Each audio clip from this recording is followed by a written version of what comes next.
Good morning students. Myself doctor Vishal Tiwari. और आज का जो हमारा टॉपिक है वह है मौर्यकालीन शासन प्रबंध। कौटिल्य के अर्थशास्त्र में शासन प्रबंध के बारे में बहुत ही स्पष्ट रूप से उल्लेख किया गया है। चंद्रगुप्त मौर्य मौर्य वंश का संस्थापक था एवं कौटिल्य उनके प्रधानमंत्री थे, जिन्हें इतिहास में विष्णुगुप्त और चाणक्य के नाम से भी जाना जाता है। मौर्य शासन की जो नींव चंद्रगुप्त ने रखी वह कुछ सुधारों के साथ पूरे मौर्य काल में चलती रही। मौर्यकालीन शासन प्रबंध किस तरीके से था, तो उसके जानकारी के स्रोत के लिए हम में कौटिल्य का अर्थशास्त्र, मैगस्थनीज की इंडिका और रुद्रदामन का गिरनार शिलालेख से हमको ये जानकारी प्राप्त होती है कि वह किस तरीके से रहा है। शासन प्रबंध में हम निम्न बिंदुओं का विस्तार से अध्ययन करेंगे, जैसे सम्राट का क्या कार्य थे, मंत्री, अमात्य तथा मंत्री परिषद का क्या कार्य थे, वो कौन होते थे, केंद्रीय अधिकारी तंत्र किस तरीके से था, प्रांतीय शासन किस तरीके से था, मंडल, जिला तथा नगर प्रशासन किस तरीके से था, ग्राम प्रशासन कैसे तरीके से किया जाता था और न्याय व्यवस्था किस तरीके से थी, उनकी गुप्तचर व्यवस्था मौर्यों की किस तरीके से थी, भूमि तथा राजस्व सेना का प्रबंध किस तरीके से किया जाता था, साथ ही लोकहितकारी कार्य किस तरह से हो रहे थे और अशोक के प्रशासनिक सुधार क्या क्या थे, इन सब के बारे में हम लोग जानकारी लेंगे। बात करते हैं हम लोग सम्राट की। मौर्य शासन में शासन राजतंत्रात्मक था। देवी उत्पत्ति का सिद्धांत मान्य नहीं था, फिर भी राजा को ईश्वर का प्रिय पात्र समझा जाता था। सैनिक, न्यायिक, वैधानिक एवं कार्यकारी सभी मामलों में सर्वोच्च अधिकारी राजा या सम्राट ही होता था। सम्राट ही महत्वपूर्ण अधिकारियों की नियुक्ति करता था। राज्य के सप्तांगों में सम्राट सर्वोच्च स्थान पर विराजमान था। राजा की दिनचर्या अत्यंत कठोर हुआ करती थी। उसे एक आदर्श जीवन शैली का यापन करना पड़ता था, जिसे कि देखकर जनता भी उसी की तरह से नैतिक जीवन को आगे बढ़ावे। ठीक है, तो इस तरह से सम्राट का एक महत्वपूर्ण रोल होता था अपने राज्य के अंदर। सबसे प्रमुख जो था वो कौन था? सम्राट था। अब बात करते हैं अमात्य, मंत्री तथा मंत्री परिषद। राज्य के सभी प्रमुख अधिकारियों को अमात्य या सचिव कहा जाता था। मौर्य प्रशासन के अंदर जो भी प्रमुख अधिकारी होते थे उनको क्या कहते थे? अमात्य या फिर सचिव कहते थे। राजा द्वारा मुख्यमंत्री तथा पुरोहितों का चुनाव उनके चरित्र की भलीभांति जांच के बाद किया जाता था। इस क्रिया को उपधा परीक्षण भी कहा गया है। यानी राज्य का मुख्यमंत्री और पुरोहित कौन होगा, उसका चुनाव कौन करता था? राजा करता था। जैसे कि हमने पहले बताया कि सम्राट को सारे अधिकार होते थे जो महत्वपूर्ण अधिकारियों की नियुक्ति का। ठीक है, और उनकी जांच, क्योंकि चरित्र की जांच के लिए उपधा परीक्षण नाम से जांच होती थी। अमात्य, मंत्री तथा मंत्री परिषद सार्वजनिक कार्य में सम्राट की सहायता करते थे। प्रशासन के प्रमुख अधिकारियों का चयन अमात्य के परामर्श से ही किया जाता था। अमात्य में से ही कुछ सदस्य मंत्री के रूप में चुने जाते थे। यह कुल रूप में 3 या 4 सदस्य होते थे। इनमें युवराज, प्रधानमंत्री, सेनापति तथा सन्निधाता आदि सम्मिलित थे। मंत्रियों के अतिरिक्त नियमित मंत्री परिषद भी होती थी। इसे अशोक के शिलालेखों में परिषा कहा गया है। कई बार एग्जाम में क्वेश्चन आ जाता है शॉर्ट में भी कि परिषा किसे कहते हैं, तो हमें क्या बताना है उसमें? मंत्री के अतिरिक्त एक नियमित मंत्री परिषद होती थी। मौर्य शासनकाल में नियमित मंत्री परिषद होती थी जिसे परिषा कहा जाता है। राजा मंत्री तथा मंत्री परिषद के परामर्श से ही शासन करता था। कौटिल्य ने मंत्री परिषद को एक वैधानिक आवश्यकता बताया है। राजवृत्ति 3 प्रकार की होती है, प्रत्यक्ष, परोक्ष तथा अनुमेय। मंत्री परिषद का कार्य अनारंभ कार्य को प्रारंभ करना और आरंभ हुए कार्य को पूरा करना और पूरे हुए कार्य में सुधार करना तथा राजकीय आदेशों का कठोरता के साथ पालन करवाना बताया गया है। अब बात करते हैं हम लोग केंद्रीय अधिकारी तंत्र के अंदर।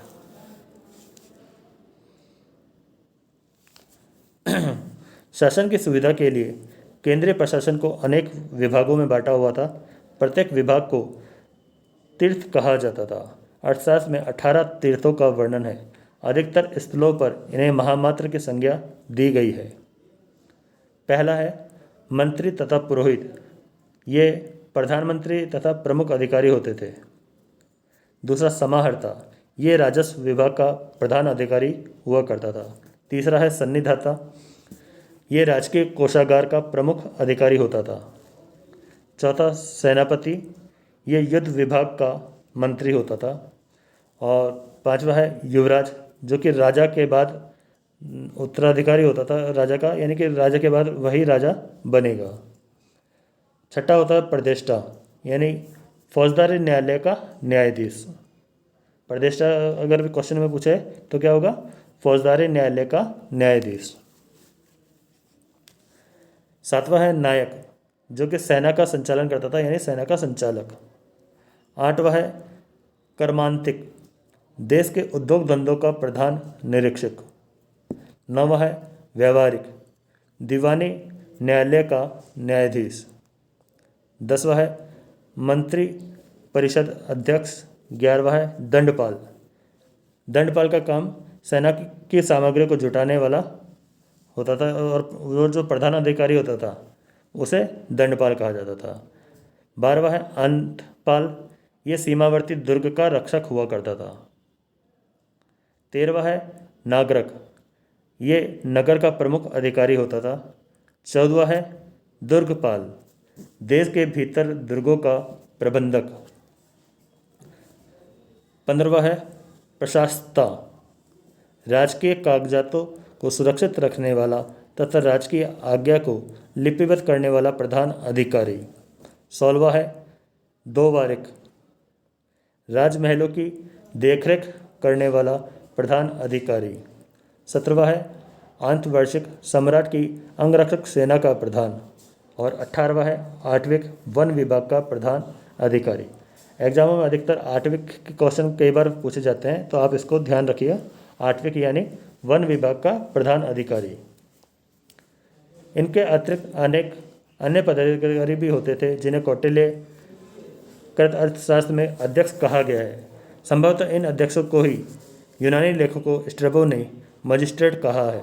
इनकी संख्या 26 है, जैसे पन्याध्यक्ष, वाणिज्य का अध्यक्ष, सुराध्यक्ष, मदिरा निर्माण अधीक्षक, सुनाध्यक्ष बुचड़खाने का अध्यक्ष होता था। गणिकाध्यक्ष वेश्याओं का निरीक्षक होता था। सीताध्यक्ष राजकीय कृषि विभाग का अध्यक्ष होता था। अकाराध्यक्ष यानी खानों का अध्यक्ष होता था। कोष्ठागाराध्यक्ष यानी केंद्रीय भंडार का अधीक्षक होता था। कुप्याध्यक्ष वन तथा उसके संपादक का अध्यक्ष होता था। आयुधगाराध्यक्ष शस्त्रागार का अधीक्षक होता था। शुल्काध्यक्ष मार्ग का अधीक्षक होता था। सूत्राध्यक्ष कताई बुनाई विभाग का अध्यक्ष हुआ करता था। गो अध्यक्ष पशुपालन विभाग का अध्यक्ष हुआ करता था। मुद्राध्यक्ष पासपोर्ट विभाग का अध्यक्ष होता था। मौर्य साम्राज्य से दूसरी जगह कहीं जाने करने के लिए, यानी अपने राज्य से एक जगह से दूसरी जगह जाने के लिए जो जानकारी, जो पत्र दिया जाता था, आज्ञा पत्र, एक तरह से वो पासपोर्ट विभाग का अध्यक्ष हुआ था, मुद्राध्यक्ष। नवाध्यक्ष जहाजरानी विभाग का अध्यक्ष होता था। पत्तनाध्यक्ष बंदरगाहों का अध्यक्ष, संस्थाध्यक्ष व्यापारिक मार्गों का अध्यक्ष होता था, देवताध्यक्ष धार्मिक संस्थाओं का अध्यक्ष होता था, पत्याध्यक्ष पैदल सेना का अध्यक्ष होता था, हस्ताध्यक्ष हाथी सेना का अध्यक्ष होता था, अश्वाध्यक्ष घुड़सवार सेना का अध्यक्ष होता था, लवणाध्यक्ष नमक की खान का अधीक्षक होता था। मौर्य प्रशासन में अध्यक्षों का महत्वपूर्ण स्थान था। उन्हें 1000 पन वार्षिक वेतन मिलता था। इनकी नियुक्ति भी अमात्यों में से ही की जाती थी। इनके अतिरिक्त अनेक निम्न स्तर के कर्मचारी भी होते थे जिन्हें युक्त और उपयुक्त की संज्ञा दी गई है। अब बात करते हैं हम लोग प्रांतीय शासन की। अशोक के शिलालेखों के अनुसार मौर्य साम्राज्य में 5 प्रांत थे। इसमें पश्चिमोत्तर प्रदेश सम्मिलित था और इसकी राजधानी थी तक्षशिला। दूसरा है अवंती राष्ट्र, इसकी राजधानी उज्जैनी थी। तीसरा है कलिंग प्रांत, जिसकी राजधानी तोशाली थी। चौथा है दक्षिणापंथ, जिसकी राजधानी स्वर्णगिरी थी। और पांचवा है प्राच्य या प्रासी, मगध तथा समस्त उत्तरी भारत का क्षेत्र, उसकी राजधानी पाटलिपुत्र होती थी। इनके राज्यपाल को अशोक के अभिलेखों में कुमार या आर्यपुत्र कहा गया है। केंद्रीय शासन के समान ही प्रांतीय शासन में भी मंत्री परिषद होती थी। अर्थशास्त्र के अनुसार राज्यपाल को 1200 पन वार्षिक वेतन मिलता था। मंडल, जिला तथा नगर प्रशासन। आधुनिक काल में संभाग की भांति मौर्य काल में भी कई मंडल होते थे। अशोक के लेखों में इन्हें प्रादेशिक कहा गया है। मंडल का विभाजन जिलों में होता था जिन्हें आहार या विषय कहा जाता था। जिले का शासक विषयपति होता था। जिले के नीचे स्थानीय होते थे जिसमें 800 ग्राम थे। स्थानीय के अंतर्गत द्रोणमुख थे। प्रत्येक द्रोणमुख में 400 ग्राम होते थे। द्रोणमुख के नीचे खारवटिक होता था। खारवटिक के अंतर्गत 200 ग्राम होते थे। संग्रहण में 10 ग्राम थे। संग्रहण का प्रधान अधिकारी गोप कहा जाता है। गोप के बारे में भी अधिकतर एग्जामों में और कंपटीशन एग्जामों में दोनों में पूछा जाता है। तो ये किसका अधिकारी होता था? संग्रहण का प्रधान अधिकारी। मेगास्थनीज ने जिले के अधिकारियों को एग्रोनोमोई कहा है, जिनमें राज्य का अधिकारी सम्राट होता था, प्रांत का कुमार, मंडल का प्रादेशिक, जिला का विषयपति, स्थानीय का समाहर्ता, द्रोणमुख के अंदर 400 गांव होते थे और खारवटिक के अंदर 200 गांव, संग्रहण में 10 गांव और गांव। इससे स्पष्ट है कि सबसे ऊपर राज्य था और सबसे नीचे ग्राम। नगर प्रशासन। मेगास्थनीज ने नगर प्रशासन का विस्तृत वर्णन दिया है। नगर का शासन 30 सदस्यों का एक मंडल करता था। यह मंडल 6 समितियों में विभक्त था। प्रत्येक में 5 सदस्य होते थे। पहला उद्योग शुल्क निरीक्षण समिति, दूसरा वैदेशिक समिति, तीसरा जनगणना समिति, फिर चौथा है वाणिज्य समिति, पांचवा वस्तु निरीक्षक समिति, छठा बिक्री कर समिति। मेगास्थनीज ने नगर के पदाधिकारियों को एस्ट्रोनोमोई कहा है। और ग्राम प्रशासन की अगर बात करें तो प्रशासन की सबसे छोटी इकाई ग्राम का अध्यक्ष ग्रामनी कहलाता था। ग्राम वृद्ध परिषद का उल्लेख अर्थशास्त्र में भी मिलता है। ग्राम प्रशासन की एक स्वतंत्र इकाई हुआ करती थी। सोहगरा तथा महास्थान अभिलेख में ग्रामीण प्रशासन की सूचनाएं हमको प्राप्त होती है। न्याय व्यवस्था की अगर हम बात करें तो धर्म स्थीय यानी दीवानी न्यायालय, व्यवहारिक जो काम होते थे वो देखा जाता था। कंटक शोधन यानी फौजदारी न्यायालय, प्रदेशी दंड विधान कठोर थे। ये कौटिल्य 3 प्रकार के अर्थदंड का उल्लेख करता है। पूर्व साहस दंड, इसमें जो दंड दिया जाता था वो 48 से 96 पन तक दिया जाता था। मध्यम साहस दंड, इसमें 200 से 500 पन तक का दंड दिया जाता था। और उत्तम साहस दंड 500 से 1000 पन तक का। इनके अतिरिक्त अंग भंग एवं मृत्यु दंड भी दिया जाता था। जल अग्नि के द्वारा दिव्य परीक्षाएं भी ली जाती थी। बात करते हैं गुप्तचर विभाग। चंद्रगुप्त मौर्य के काल में गुप्तचर व्यवस्था पर विशेष ध्यान दिया जाता था। इसका एक विभाग था जिसका अधिकारी महामार्त्य सर्प कहलाता था। अर्थशास्त्र में गुप्तचरों को गुड पुरस कहा गया है। यूनानी लेखकों ने उन्हें निरीक्षक तथा ओवरसियर्स कहा है। अर्थशास्त्र में दो प्रकार के गुप्तचरों का उल्लेख है, पहला संस्था, दूसरा संचारा। स्त्रियां भी गुप्तचर का कार्य करती थी। अपराधों की रोकथाम के लिए पुलिस भी थी, जिसे अर्थशास्त्र में रक्षण कहा गया है। तो यानी मौर्य काल के अंदर जो पुलिस होती थी उसे क्या कहते थे? रक्षिण। भूमि तथा राजस्व। आर्थिक क्रियाकलापों पर सरकार का कठोर नियंत्रण हुआ करता था। भूमि पर राज्य तथा कृषक दोनों का अधिकार होता था। आय का प्रमुख स्रोत भूमि कर, जो संभवतः उपज का 1/6 भाग होता था।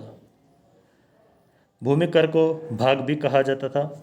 स्थानिक तथा गोप नामक अधिकारी प्रांतों में राजस्व का संग्रहण करते थे। समाहर्ता नामक पदाधिकारी करों को एकत्र करने तथा आय व्यय का लेखा जोखा रखने का उत्तरदायी था। राजकीय भूमि से प्राप्त आय को सीता कहा गया है। अधिकतर एग्जाम में क्वेश्चन भी आता है कि सीता किसे कहते हैं। तो मौर्य शासन प्रबंध में सीता का अर्थ क्या था? तो क्या आएगा? राजकीय भूमि से प्राप्त आय सीता कहलाती थी। प्रथम बार मौर्य काल में ही कर प्रणाली की विस्तृत रूपरेखा प्रस्तुत की गई है। सीमा शुल्क, चुंगी कर, बिक्री कर, व्यापारिक मार्गों पर लगने वाला कर, सड़कों तथा घाटों पर लगने वाला कर और अनुज्ञा शुल्क आदि आय के पर्याप्त साधन थे। सैन्य प्रशासन की अगर हम बात करें तो चंद्रगुप्त मौर्य के पास एक विशाल सेना थी। करीब 6 लाख पैदल सैनिक, 30,000 अश्वरोही, 9,000 हाथी और 800 रथ थे। मेगास्थनीज के अनुसार सेना के प्रबंध के लिए 6 समितियां थी। पहली जल सेना समिति, दूसरी सामग्री यातायात एवं रसद समिति, तीसरी पैदल सैनिक समिति, चौथी अश्वारोही समिति, पांचवा थी गज सेना समिति और छठी रथ सेना समिति। सेनापति युद्ध विभाग का प्रधान अधिकारी होता था। युद्ध क्षेत्र में सेना का संचालन करने वाला अधिकारी नायक होता था।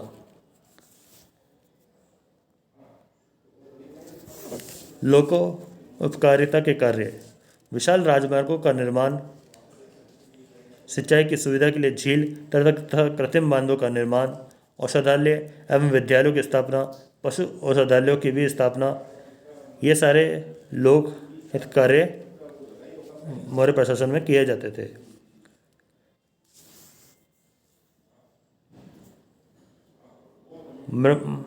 मृदमशुमारी यह जनगणना से संबंधित था। मनुष्य के अतिरिक्त पशुओं और जंतुओं की भी गणना की जाती थी उस समय।